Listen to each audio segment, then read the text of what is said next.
මේ 15 වෙනි කාණ්ඩයේ ක්ලෝරයිඩ් ගත්තාම ඉහළම කාණ්ඩයේ ඉහළම තියෙන ක්ලෝරයිඩ් ඒ කියන්නේ නයිට්‍රජන්, ෆොස්ෆරස් ඒ පිළිවෙලටනේ. ඒතොර NCl3 නේ නයිට්‍රජන්ගේ ක්ලෝරයිඩ් වෙන්නේ.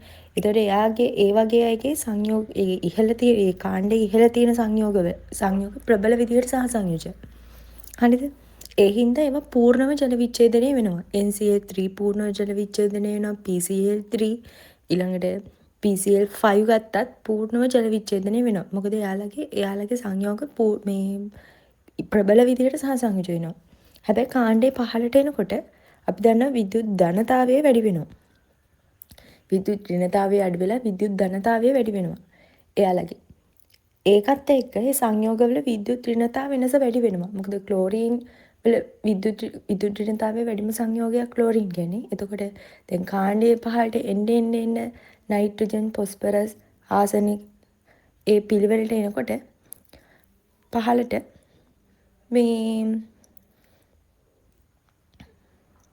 ඇන්ටිමනි, බිස්මත් ඔය පිළිවෙලට එනවනේ. නයිට්‍රජන්, ෆොස්ෆරස්, ආසනික්, ඇන්ටිමනි, බිස්මත් ඔය පිළිවෙලට එනවනේ.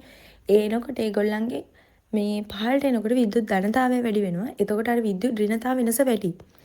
ඒ විද්‍යුත් ඍණතාව වෙනස වැඩි වෙනවත් එක්කම ඒ සංයෝගය ගොඩක් අයනික වෙන්න පටන් ගන්නවා.